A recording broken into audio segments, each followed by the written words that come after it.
21세기에 여러 가지 키워드들이 있습니다. 그 중에 대표적인 키워드 하나가 변화가 아닐까 생각합니다. 그런데 요즘 드는 생각이요, 변화의 속도가 점점 더 빨라지고 있습니다. 그래서 조금 적응하려 하면 또 바뀌고, 적응하려 하면 또 바뀌는 게 우리의 인생이라는 생각을 합니다. 그리고 누군가가 급변하는 세상을 보며 쌍둥이도 세대 차이가 난다라는 말을 하더라고요. 불과 얼마 차이 않게 태어난 아이들에게도 그럴 수 있을 것 같습니다. 그 어느 시대보다 빠르게 변화하고 다양하게 변화하는 시대 속에 우리는 살아가고 있습니다. 우리가 일상에서 가장 쉽게 변화를 체감할 수 있는 것이 있다면 자동차와 전화기가 아닐까 생각합니다. 화면을 좀 확인해 주시고요. 자동차와 전화기. 예전에는 우리 굉장히 이런 얘기 하죠. 냉장고 같은 전화기를 들고 다녔다고. 근데 오늘날에는 굉장히 작아졌습니다. 자동차도 사람이 직접 다리를 움직여야 가는 이동 수단에서 조금씩 바뀌어서 이제는 뭐 조금 더 지나면 날아다니는 자동차도 나올 수 있다고 이야기합니다. 19세기 말 2000년을 상상하며 그린 그림입니다. 프랑스의 장 마르크 쿠티라는 화가가 미래를 그렸는데요. 이게 그 책의 첫 장인데요. 사람들이 그걸 타고 날아다니는 걸 그렸습니다. 그리고 1979년에 굉장히 중요한 해입니다. 79년.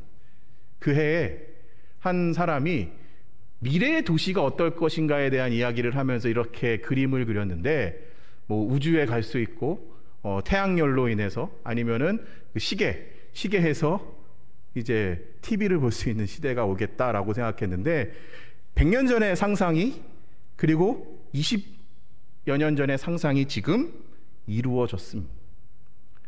상상이 이루어지는 시대에 우리는 살아가고 있습니다. 100년 뒤에는, 100년 뒤가 무엇이겠습니까? 10년 뒤에는 세상이 어떻게 바뀌어 있을까요? 혹시 임계점이라는 말을 들어보셨습니까? 임계점.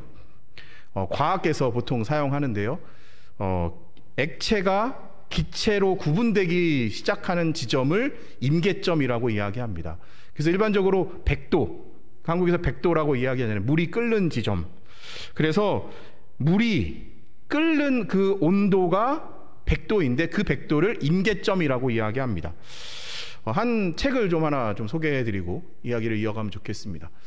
2030 추계전환이라는 책이 2021년에 나왔습니다. 이 책의 저자가 누구냐면요, 펜실베니아 와튼 스쿨의 국제경영학 교수이고 또 캠브리지 대학에서 학생들을 가르치는 마우로 기엔이라는 교수입니다. 이 사람은 예일 대학교에서 사회학을 공부했고 스페인 오비에도 대학에서 정치경제학을 공부한 사람입니다.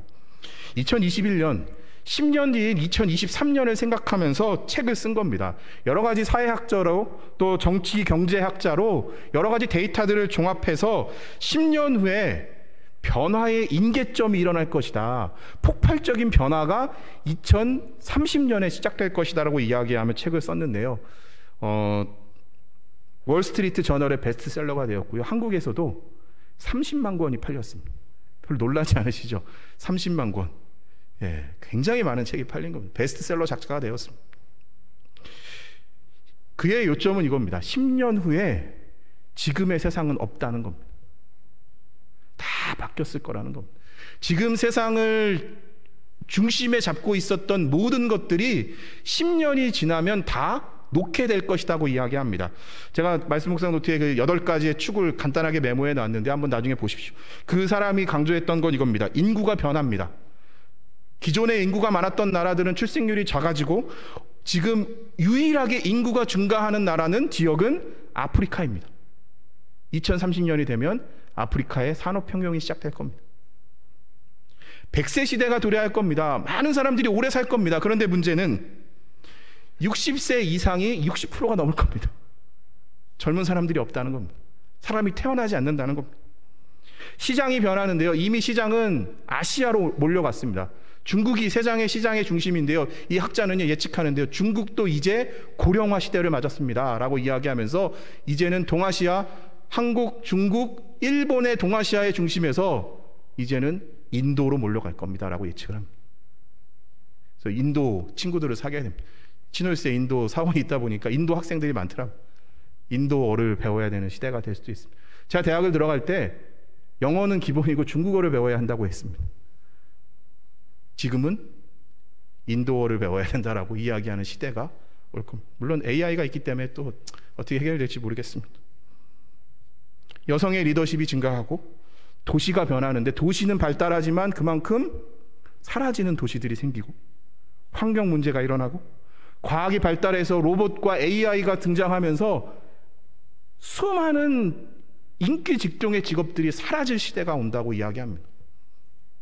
그로 인해 윤리적인 도전에 직면한 시대 얼마 남지 않았다는 겁니다. 소유의 시대였다면 이제는 공유의 시대입니다. 에어비앤비라든지 내가 무언가를 소유하고 있는 시대는 끝났다는 겁니다. 공유할 수 있는 네트워크를 만드는 사람들만이 살아남을 수 있다라고 이야기합니다. 그리고 새로운 화폐, 사실 달러를 가지고 있으면 되는데 이제는 달러가 아니라 다른 가상화폐들, 디지털 화폐들, 이걸로 경제가 개편될 거라고 이야기합니다. 물론 이 사람의 예측입니다. 다 이루어질 것 같지 않습니다. 물론 어느 정도 맞아 떨어질 수 있겠지요. 그런데 분명한 것은 이 사람의 책이 많은 사람들이 관심을 갖고, 특별히 기업의 CEO들이 관심을 갖고 보게 되는 이유는 반드시 세상은 또 변한다라는 겁니다. 변화는 당연한 겁니다. 변화하지 않을 수 없습니다. 변화하지 않는 건 하나도 없습니다. 그런데요, 생각해 보면 변하지 않는 것들도 있습니다. 변하면 안 되는 것들도 있다는 겁니다. 예를 들어서 진리는 절대적인 겁니다. 진리는 변할 수 없습니다. 우리가 가장 진리로 믿고 있는 것, 변하지 말아야 된다고 믿는 절대적인 것이 무엇이냐면 믿음입니다. 하나님의 말씀. 시대가 달라진다고 변화될 수 없습니다. 바뀔 수 없습니다.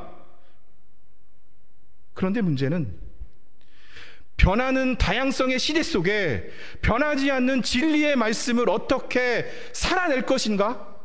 어떻게 변하는 시대 속에 살아가고 있는 다음 세대들에게 변하지 않는 진리의 말씀을 가르치고 그것을 지키게 할 것인가는 우리에게 직면한 아주 심각하고 중요한 문제라는 겁니다. 제 중학교 때 들어갔을 때는요, 선생님 칠판에다 두루어서 쓰십니다. 막 쓰십니다. 그 선생님은요, 칠판이 3번 지나가야 수업이 끝나는 분입니다. 칠판 쓰고 한 바퀴 돌아가시면서 다 받았어? 그리고 한쪽 면 또 지우시고 또 쓰십니다. 3면을 쓰고선 받았습니다. 그러면요 50분이 지납니다. 선생님 설명해 주지 않습니다. 가르쳐 주지 않습니다. 사실 그렇게 배웠습니다. 아마 그 이전에는 뭐 더 다른 방법. 근데 오늘날에는요, 선생님이 칠판에 쓰지 않습니다. 아이들에게 다 태블릿 PC가 있어요. 학교에서 다 주고 있습니다. 이미 교과서라는 것이 바뀌었습니다. 책이 있지만 책보다 이제는 다른 시대를 살아가고 있습니다.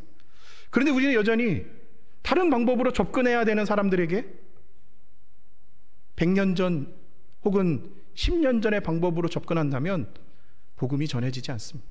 문제는 복음이 절대적이고 진리가 아니어서가 문제가 아니라 그것을 전하는 방법이 달라져야 한다는 것을 우리가 놓쳤다는 겁니다. 사실 가장 변하지 않는 존재, 사람입니다.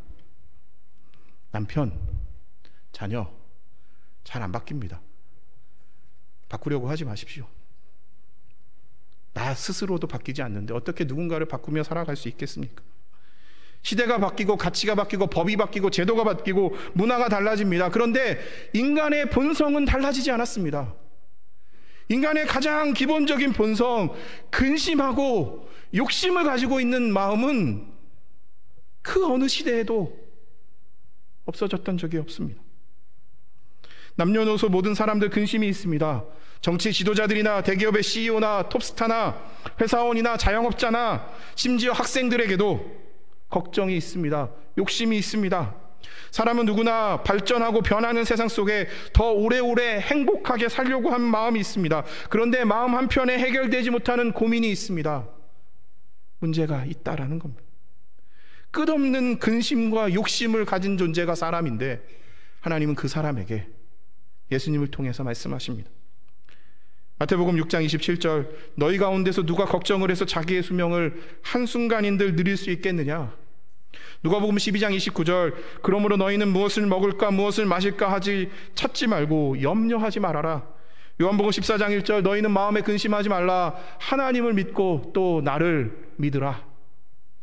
인간의 근심이 끊없기에 인간의 끊없는 욕심과 근심을 해결할 수 있는 유일한 방법은 하나님을 믿고 예수 그리스도를 믿는 것이라고 성경은 말씀합니다. 그런데 인간이 근심하는 존재, 끝없는 욕심을 가진 존재라는 것보다 더 변하지 않는 진리가 있습니다. 인간은 스스로 죄의 문제와 죽음의 문제를 해결할 수 없다라는 겁니다. 한국에 화성에요, 은혜의 동산교회라는 교회가 있습니다. 안산에 동산교회라는 굉장히 큰 영향력이 있는 교회가 있는데, 그 교회에서 분립을 개척하는 교회들을 계속 세웁니다. 해마다 큰 숲을 이루자, 우리가 그 교회에서 사람들을 세워가며 10개가 넘는 교회들을 개척합니다. 그 한 교회가 은혜의 동산교회인데요, 이규현 목사님이라는 분이요, 복음 기초반이라는 책을 썼습니다. 그래서 그 책에 보면 처음 신앙생활하는 사람들이 가지고 있는 3가지의 의문점을 가지고 책을 시작합니다. 첫 번째 의문점이 무엇이냐면요, 왜 하나님이 죄를 만드셨는가? 신앙생활을 처음 시작할 때 제일 먼저 듣게 되는 질문이 당신은 죄인입니다. 그런데요, 교회를 한 번도 다녀보지 않은 사람들은요, 내가 죄인이라는 말을 받아들일 수 없습니다. 그래서 의문점을 갖는 겁니다. 왜 내가 죄인이지? 왜 하나님은 죄를 만드셨는가입니다. 두 번째는요, 하나님 왜 선악과를 만드셨냐는 겁니다. 세 번째는 왜 하나님이 사람이 유혹에 넘어갈 것을 모르셨냐라는 질문을 합니다. 하나님의 유혹에 대한 이야기를 합니다. 그러면서 그 책을 이렇게 써 내려가십니다. 첫 번째 의문점, 왜 하나님께서 죄를 만드셨는가라는 질문에는요, 이런 전제 조건이 깔려 있습니다. 하나님이 죄를 만들지 않으셨다면 죄를 지은 일이 없었겠지 않습니까? 라는 질문을 하는 겁니다. 그런데요, 성경에서 말하는 죄는요, 도덕적, 윤리적, 법적인 잘못이 아닙니다. 성경에서 말하는 죄는 헬라어로 하마르티아라는 단어가 쓰여집니다. 관역에서 벗어났다. 하나님이 정해놓으신 기준이, 스탠다드가 말씀인데 그 기준에서 벗어난 모든 것이 죄라는 겁니다. 그래서 성경에서 말하는 죄는 하나님이 만드시고 안 만드시고의 문제가 아니라 하나님과의 관계 안에서 결정되는 문제라는 겁니다. 하나님이 죄를 만드신 것이 아니라 하나님의 명령인 기준인 성경에서 어긋나면 그 모든 것이 죄라는 겁니다. 그런데 오늘의 시대는 성경에 어긋난 것을 죄라고 말할 수 없는 시대가 되었습니다. 죄를 죄라고 말할 수 없는 시대 속에 복음을 전해야 합니다. 우리가 직면한 아주 큰 문제라는 겁니다. 두 번째 의문점은요, 왜 하나님이 선악과를 만드셨는가? 하나님이 선악과를 만들지 않으셨으면 따먹지 않았을 텐데 라는 의도가 깔려 있는 겁니다. 선악과는 죄를 짓는 것과 전혀 상관이 없습니다. 선악과 안에 혹시 죄의 씨앗이 들어있어서 그것을 한 입 깨물면 그거 안에 있는 죄가 내 안에 들어와서 내가 오염됐다고 생각하셨습니까? 그렇지 않다는 겁니다. 코로나 바이러스가 어떠한 경로를 통해 우리에 들어옵니다. 우리를 감염시킵니다. 죄가 밖에서 들어와서 우리를 그렇게 감염시키는 게 아니라는 겁니다. 질병은 그럴 수 있지만 죄는 밖에서부터 나를 들어와서 나를 공격해서 나를 넘어뜨리는 것이 아니라 하나님의 말씀을 어김으로 인해서 관계가 단절됨으로 시작된다는 겁니다. 하나님의 말씀이 무엇입니까? 에덴 동산에서 에덴을 잘 가꾸라고 말씀하셨습니다. 생육하고 번성하여 땅에 충만하라 말씀하셨습니다. 그런데 생육하고 번성하고 땅에 충만하지 못했다면 그것도 죄입니다. 동물의 이름을 하나하나 지어주라 하셨습니다. 그런데 아담이 그것을 멈췄다면 그것도 죄입니다. 하나님이 서로 사랑하라 말씀하셨는데 사랑을 잃어버렸다면 그것도 죄입니다. 죄는 도덕적으로, 윤리적으로, 법적으로 다른 사람을 나쁘게 하고 해코지하는 것이 아니라 모든 성경에서 말하는 죄는 하나님의 말씀이 기준이라는 겁니다. 선악과, 그것을 먹고 안 먹고는 그것 때문에 죄를 짓고 안 짓고가 아니라 선악과는 하나님의 말씀과 사람의 순종의 경계선이라는 겁니다. 그것이 하나님이 선악과를 두신 이유입니다. 세 번째 질문은요, 왜 하나님은 인간이 유혹에 넘어가게 하셨는가입니다. 이 질문에는요, 선악과를 따먹은 건 사람인데 책임을 하나님께 전가하는 의도가 있습니다. 하나님은 사람을 만드셨습니다. 나중에 창세기를 한번 읽어보시죠. 하나님이 사람을 만드실 때 가장 마지막에 만드십니다. 에덴을 만드시고 나서 사람을 그곳으로 이끌어 오셨다고 그렇게 성경은 설명합니다. 그만큼 하나님에게 사람은 가장 스페셜한 존재입니다. 하나님의 형상대로 만들어졌고 하나님과 교제하며 심지어는 하나님의 일을 위임받아서 살아갈 수 있는 존재가 사람입니다. 그래서 하나님은 사람을 로봇으로 만들지 않으셨습니다. 프로그램에 의해서 조정될 존재로 만들지 않으셨습니다. 절대적 복종을 요구하는 자가 아니라 하나님은 사랑하는 존재로 사람에게 다가오셨다는 겁니다. 그래서 우리는 하나님을 고백할 때 인격적이다라고 이야기합니다. 인격적이십니다. 비인격적인 존재는요, 무조건 절대적 복종을 요구합니다. 근데 인격적인 존재는요, 대화, 관계, 교제를 통해 서로가 서로의 마음을 함께해 가는 존재입니다. 가장 특별한 존재. 그래서 하나님은 그 가장 사랑스러운 존재에게 자유를 허락해 주셨습니다. 하나님과의 관계 속에서 순종을 할 것인가 불순종을 할 것인가의 문제는 인간의 자유의 의지라는 겁니다. 하지만 선악을 알게 하는 나무의 열매를 먹은 인간은 핑계를 댑니다. 왜냐하면 잘못하면 다 핑계대잖아요. 잘못하면 핑계대잖아요. 본인이 했잖아요. 본인이 먹은 거잖아요. 아담은 하와에게 핑계댑니다. 아담 같은 남편 만나면 안 됩니다. 하와가 줘도 자기가 먹은 거잖아요. 하나님이 말씀은 하와를 통해서가 아니라 나에게 직접 들려줬어요. 선악을 알게 하는 나무의 열매를 먹으면 안 된다. 근데 아담은요, 하와가 줘도 안 돼! 하나님 먹지 말라 그랬어. 근데요, 남편은 주는 대로 다 받아 먹습니다. 그리고 핑계대는 겁니다. 하나님의 말씀을 어긴 건 본인인데 하와 핑계댑니다. 하와 또 핑계대잖아요. 뱀이라고 이야기하죠. 뱀. 하나님은 반드시 선악을 알게 하는 나무의 열매를 먹으면 죽는다고 말씀하셨는데 뱀이요 그럴듯하게 이야기합니다. 죽지 않아. 내 하와가 먹으니까 죽지 않았어요. 이미 영혼은 죽었는데 하나님과의 관계는 깨어졌는데 육신은 죽어가고 있는데도 모르는 겁니다. 깨닫지 못한 겁니다. 그래서 남편에게 먹이는 거예요. 이것이 사단의 계략이었습니다. 하나님과의 관계를 깨트려서 죄를 짓게 하는 것, 이것이 사단의 계략이라는 겁니다. 이 계략은 지금도 지속됩니다. 사단은 지금도 하나님을 예배하는 것을 방해합니다. 사단은 지금도 하나님을 섬기는 것을 방해합니다. 사단은 지금도 하나님을 섬기고 말씀대로 살아가며 사랑하며 섬기며 함께 하나님의 나라를 세워가는 일들을 멈추기 위해서 지금도 무단히 노력합니다. 여전히 우리는 죄성이 있습니다. 우리 안에는 아담의 본성이 남겨져 있습니다. 누군가 이렇게 얘기합니다. 우린 선악과 안 먹었는데요. 맞아요. 선악과 안 먹었죠. 한 분이 그러시더라고요. 에덴 동산이 한국에 있었으면 선악과 말고 뱀을 잡아먹었을 텐데 라는 얘기를 하시더라고요. 선악과를 먹었느냐 뱀을 먹었느냐가 중요한 게 아닙니다. 하나님의 말씀을 어겼느냐가 중요한 겁니다. 로마서 5장 12절입니다. 그러므로 한 사람으로 말미암아 죄가 세상에 들어왔고 또 그 죄로 말미암아 죽음이 들어온 것과 같이 모든 사람이 죄를 지었기 때문에 죽음이 모든 사람에게 이르게 되었습니다. 로마서 3장 10절입니다. 의인은 없다. 한 사람도 없다. 로마서 3장 23절입니다. 모든 사람이 죄를 범하였습니다. 그래서 사람은 하나님의 영광에 못 미치는 처지에 놓였습니다. 하나님과의 관계가 단절됐다는 겁니다. 그래서 로마서 6장 23절은 다시 선언합니다. 죄의 싹은 사망입니다. 아담으로부터 이어진 모든 사람은 하나님의 말씀에 순종하고 싶은 마음도 있지만 여전히 우리의 마음에 죄성이 있어서 불순종하고 싶은 본성이 있습니다. 그래서 사람은 누구나 하나님께 가까이 가고자 하는 마음도 있지만 하나님으로부터 멀리 도망치고자 하는 마음도 있습니다.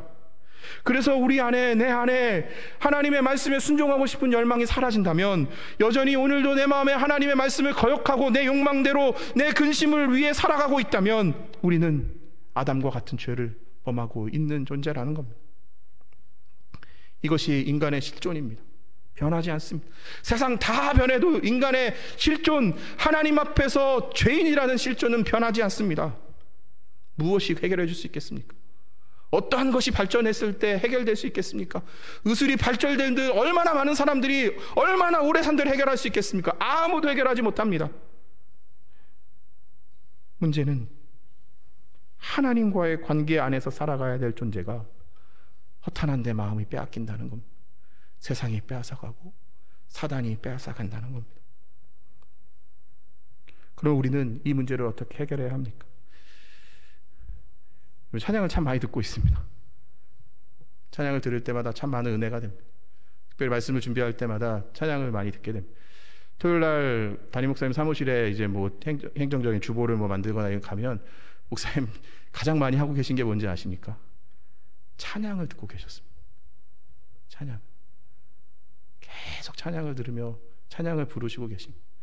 제가 요즘 그것을 깨닫고 있어요. 말씀을 준비하면서 찬양을, 일부 호산나 성가대의 찬양을 들으면서 지휘자님하고 짜지 않았는데 찬양의 가사 보면서 아, 하나님이 또 나에게 말씀하시는구나.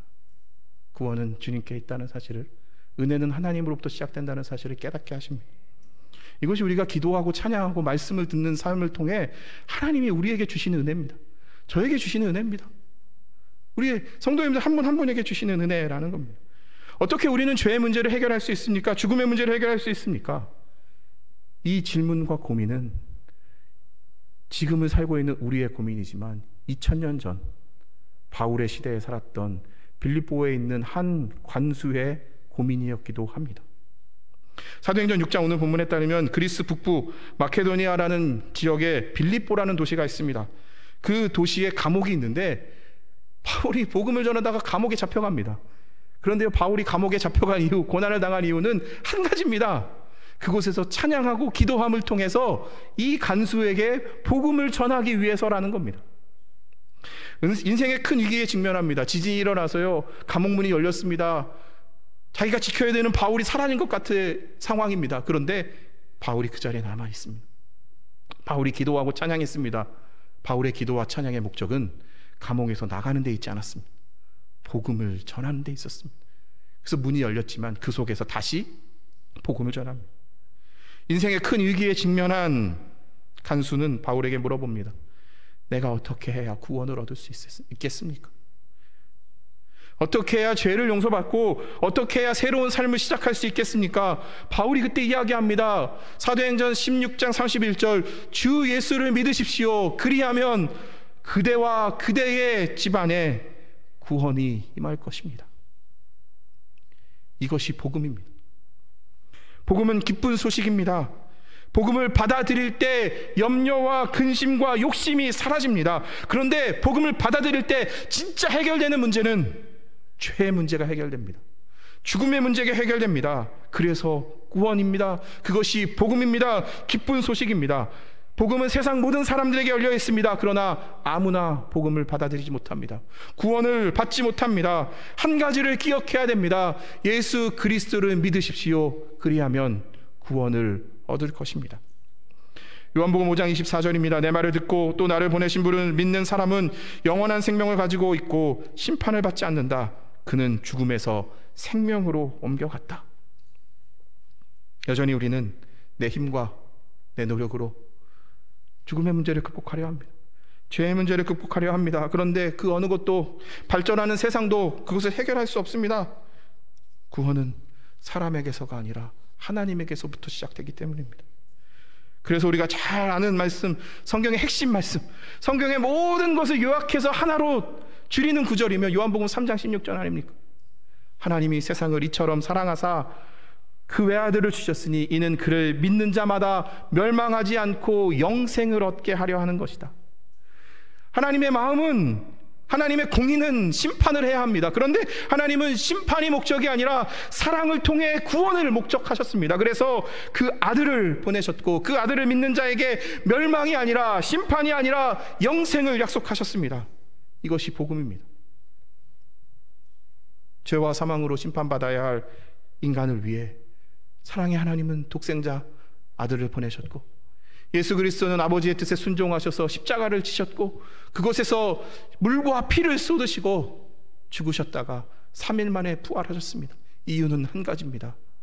저를 구원하기 위해서입니다. 성도님을 구원하기 위해서입니다.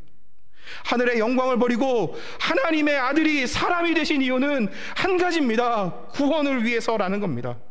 예수 그리스도의 십자가는 죄인을 죄에서 의로 우리를 옮깁니다. 사망에서 생명으로 옮깁니다. 이것이 복음입니다. 구원의 주체는 사람이 아니라 하나님이셨습니다. 구원의 대상은 세상의 모든 사람입니다. 구원의 이유는 하나님의 사랑이고, 구원의 방법은 예수 그리스도고, 구원의 결과는 영생을 얻게 된 것입니다. 그래서 예수 그리스도가 충분한 겁니다. 복음이 충분한 것입니다. 모든 사람은 예수 그리스도가 필요합니다. 하지만 지금 우리 앞에 놓여 있는 현실은 복음 없이도 살아갈 수 있는 시대가 되었습니다. 그러다 보니 복음에 관심이 없습니다. 급변하는 세상, 다양성의 세대, 복음의 진리를 전하고 복음을 살아내게 하는 것이 녹록하지 않습니다. 그렇다고 포기할 수 있습니까? 복음에 관심이 없는 자들, 왜 없으냐면 복음을 들어본 적이 없기 때문입니다. 복음이 얼마나 귀하고 복된 것인지 모르기 때문입니다. 어떻게 해야 합니까? 다시 복음 앞에 돌아가 첫사랑의 감동을 가지고 복음을 전해야 하지 않겠습니까? 세상은 계속 변할 겁니다. 변하는 게 문제가 아닙니다. 혹 변화가 죄라고 생각하십니까? 아닙니다. 변하지 않는 것도 죄일 수 있고 변하는 것도 죄일 수 있고, 사실 무엇이 죄인지는 우리는 모릅니다. 문제는 변화하는 시대 속에서 하나님을 향한 마음을 앗아간다면 그것은 죄가 되는 겁니다. 변화하는 세상 속에서 하나님의 말씀을 떠나간다면, 거짓의 유혹에 넘어가고 있다면 그것이 죄악이라는 사실입니다. 한 신학자의 이야기를 해드리고 정리를 하겠습니다. 17세기 독일의 신학자였던 루퍼투스 멜데니우스라는 사람은 이러한 이야기를 합니다. 본질적인 것에는 일치를, 비본질적인 것에는 자유를, 그리고 모든 것에서 사랑을.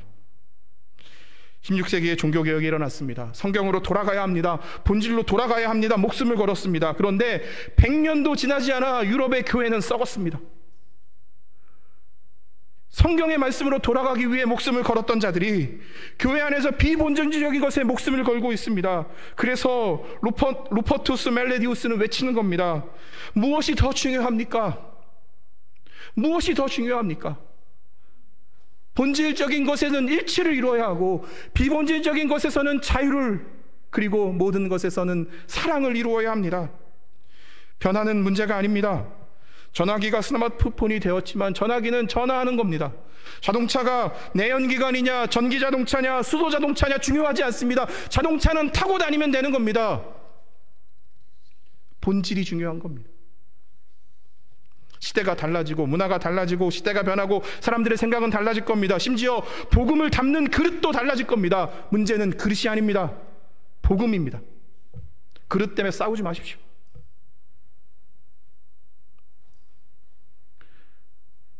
우리는 본질적인 것의 일치를 위한 단호함을, 비본질적인 것엔 자유를 위한 유연함을, 그리고 사랑에서부터 시작해야 됩니다. 우리 교회가 로레나이츠의 건물을 포기할 수 있었던 이유는 본질에 목숨을 걸었기 때문입니다. 하나님의 말씀에 목숨을 걸었기에 건물도 놓고 나올 수 있고 재산도 놓고 나올 수 있고, 우리의 열정과 우리의 희생과 우리의 사랑이 담겨져 있던 곳을 떠날 수 있습니다. 그런데 떠난 게 아닙니다. 여전히 우리 안에 살아 있습니다. 복음을 지키기 위한, 본질을 지키기 위한 우리의 일치된 마음은, 단호한 결단은 여전히 오늘도 살아 있습니다. 문제는 내일입니다. 2030년, 2040년, 2050년, 페이먼트 40년 남았다고, 30년 남았다고 한 페이먼트가 중요한 게 아닙니다. 이 복음의 본질이 우리에서 다음 세대로, 다음 세대에서 그 다음 세대로 어떻게 전해질 수 있는가, 우리는 고민해야 합니다. 오늘의 시대를 향한 세상의 시선이 좋지 않습니다. 복음은 진리이고 생명이고 소망인데 세상은 복음에 전혀 관심이 없어 보입니다. 우리가 복음을 전하지만 복음을 거부합니다. 그런데 문제는 복음을 거부하는 게 아니라 복음을 전하는 저를 거부하는 겁니다. 복음이 문제가 아니라 복음을 가지고 살아가야 되는 그리스도인들이 선한 영향력을 끼치지 못하고 있기 때문이 아닌가 생각해 보아야 합니다. 포장지가 더럽혔다고 선물을 버릴 수 있습니까? 보석함이 망가졌다고 보석을 버릴 수 있습니까? 아닙니다. 포장지를 바꾸고 보석함을 바꿔야 되는 겁니다. 복음을 담는 그릇 중요합니다. 그것은 어떻게 보면 비본질입니다. 본질인 복음이 빛나게 하기 위한 그릇입니다. 그 그릇은 늘 바뀔 수 있음. 문제는 그 그릇으로 복음을 담느냐, 복음을 담지 못하느냐의 문제입니다. 사랑하는 성도 여러분, 우리가 예수 그리스도를 믿는 이유는 근심과 욕심이 예수 그리스도를 만남으로 인해 사라지기 때문만은 아닙니다. 예수님이 우리의 근심을 해결하시고 우리의 욕심의 문제를 해결하실 분이기 때문에 우리는 예수님을 믿는 게 아닙니다. 그 예수님 믿음으로 인해 우리에게 주시는 하나님의 선물입니다. 우리가 이 아침에 주일 예배를 드리고 다시 복음 앞에 나와가 하나님 앞에 살아가기로 결정하는 이유는 한 가지입니다. 예수 그리스도만이 우리의 구원자가 되시고 예수 그리스도만이 우리의 주님이 되심을 믿기 때문입니다. 다른 것 다 필요 없습니다. 그것이 복음입니다. 그 복음을 가진 자의 긍지를 가지고 살아야 합니다. 그 복음을 어떻게 담아내고 그 복음을 어떻게 전해야 하는가, 그 숙제는 우리의 과제입니다. 저의 과제입니다. 사단은 여전히 유혹합니다. 그러나 넘어지지 마십시오. 자신감을 가지고 나아가십시오. 복음이면 충분합니다. 기도하겠습니다. 사랑의 하나님, 죄로 인해 죽을 저희를 위해 독생자 예수 그리스도를 보내주시고 십자가의 보혈로 우리의 죄를 씻겨주셔서 감사합니다. 이제 우리의 삶은 예수님으로 인해 새 생명을 얻었습니다. 로마서 1장 16절과 17절 말씀을 기억합니다. 나는 복음을 부끄러워하지 않습니다. 이 복음은 유대 사람을 비롯하여 그리스 사람에게 이르기까지 모든 믿는 사람을 구원하는 하나님의 능력입니다. 하나님의 의가 복음 속에 나타납니다. 이 일은 오로지 믿음에 근거하여 일어납니다. 이것은 성경에 기록된 바 의인은 믿음으로 살 것이다 한 것과 같습니다. 하나님, 복음이면 충분합니다. 복음을 가진 자의 긍지를 가지고 어떠한 변화와 사단의 유혹에 넘어지지 않게 하셔서 복음을 가진 자의 자신감으로 세상 앞에 나아가 승리케 하여 주옵소서. 우리의 구원자 되시고 주인 되시는 예수 그리스도의 이름으로 기도합니다. 아멘.